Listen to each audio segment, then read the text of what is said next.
Pat McGrew with McGrew Group.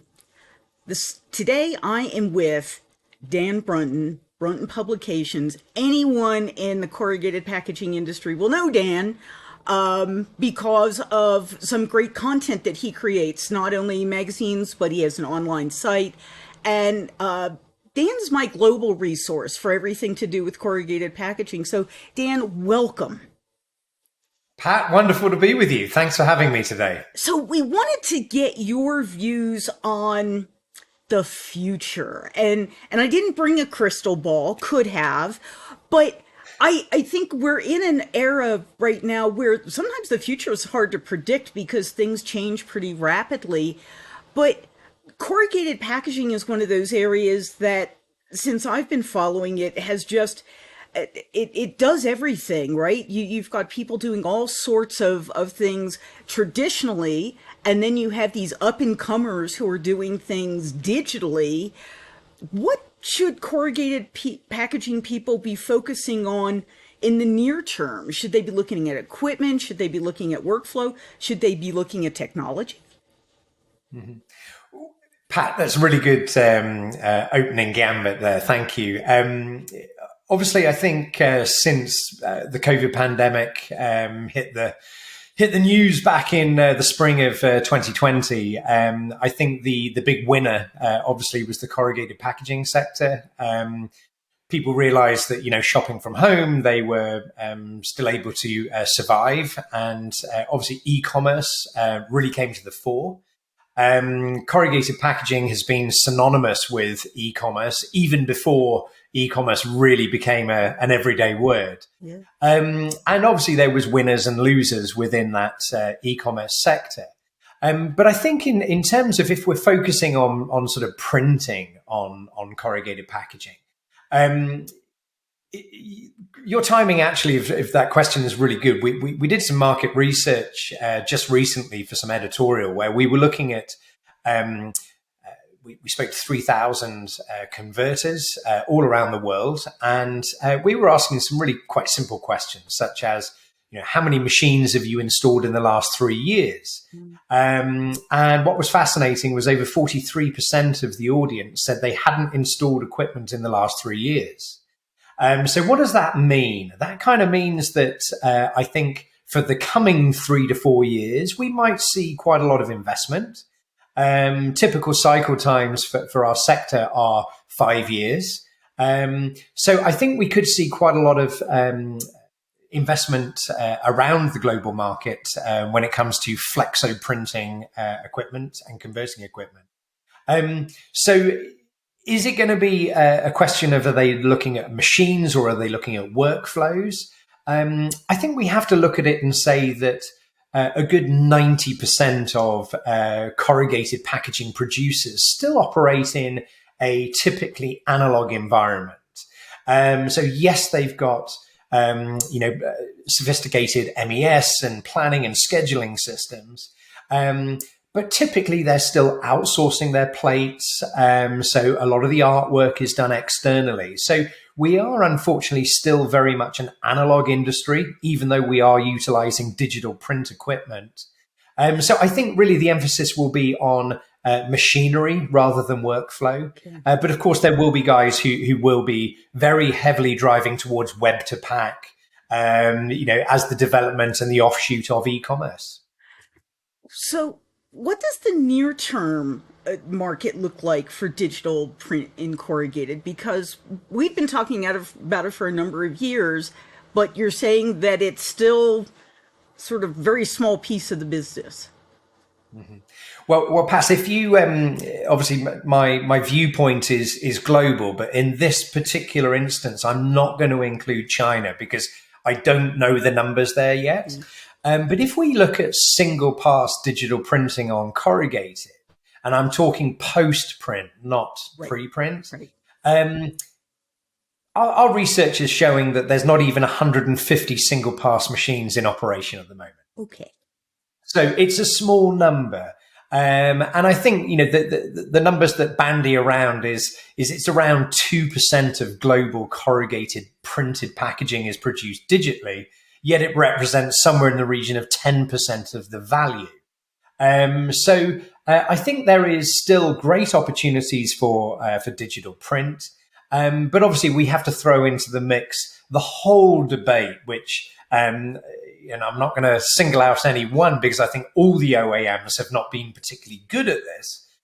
Is the education of the difference between aqueous inks, UV inks, and where they fit in the scheme.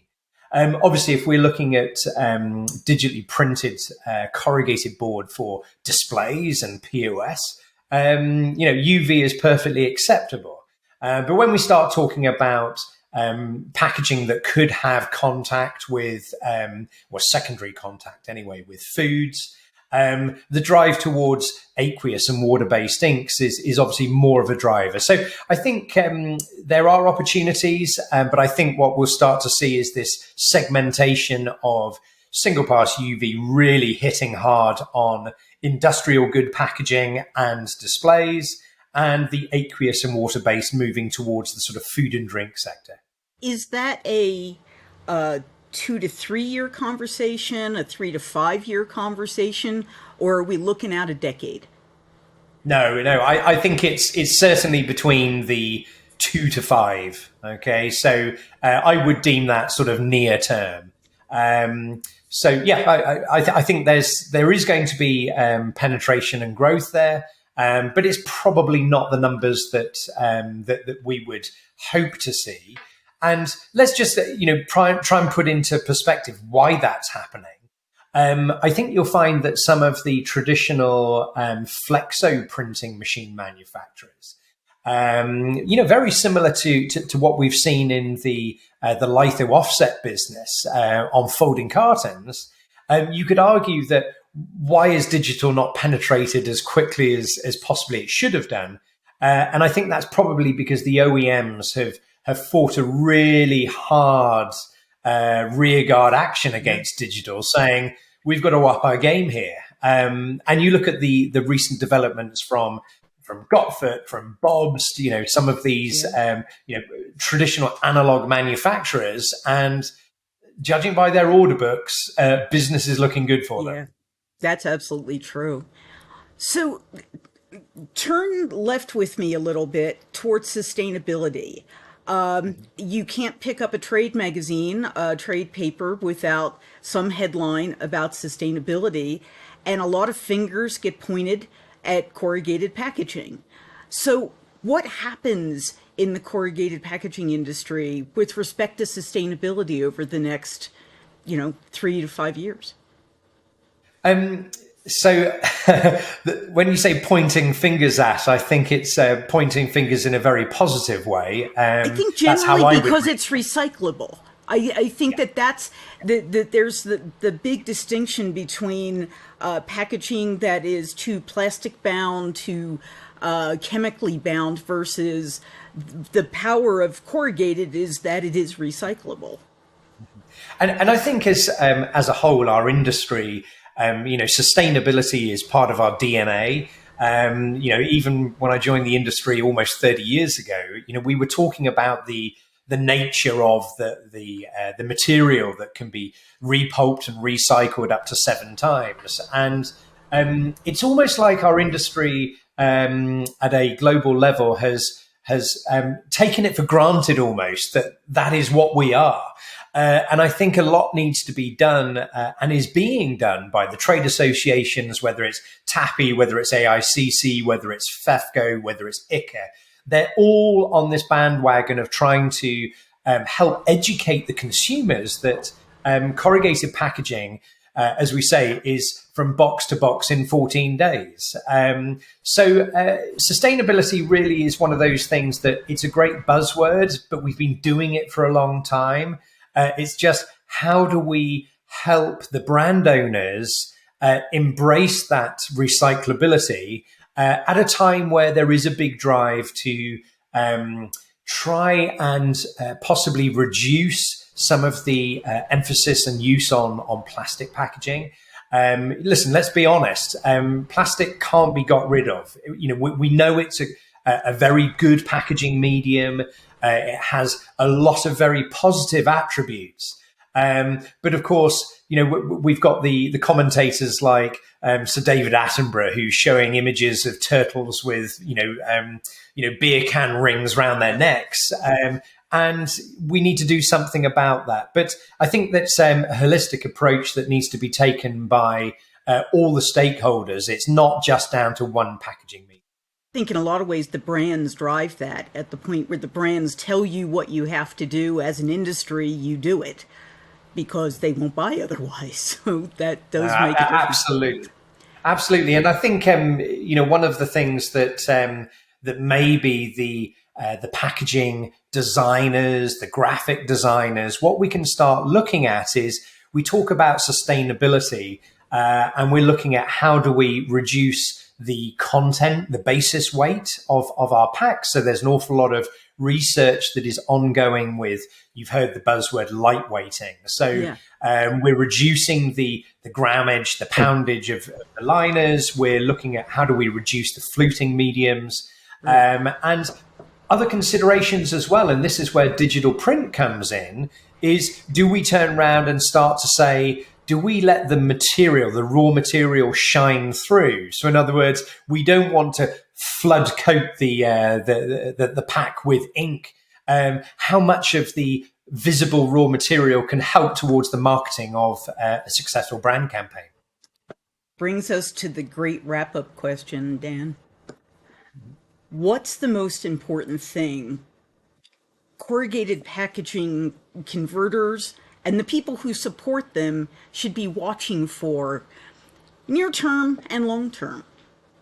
Is it technology? Is it something else? I certainly think technology, Pat. We've heard numerous presentations over the last 6 or 8 months, the loss of skilled labor.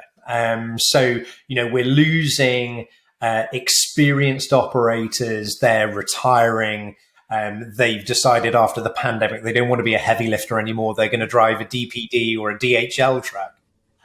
So I think really the emphasis is going to be on technology.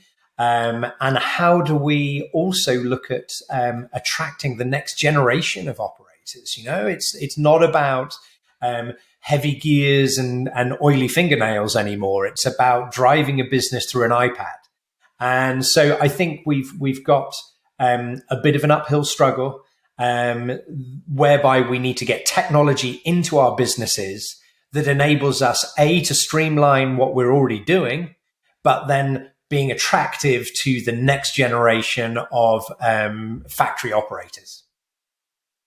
Dan, thanks so much for your time, your insight, your global insight. You're the one guy I really wanted to talk to about this. So again, Dan Brunton, Brunton Publications. Please check that out if you want to know anything at all about the corrugated market. This is the guy who knows. He and his team look at this. They live it, they eat it, they sleep it, they breathe it every day. I'm Pat McGrew from McGrew Group.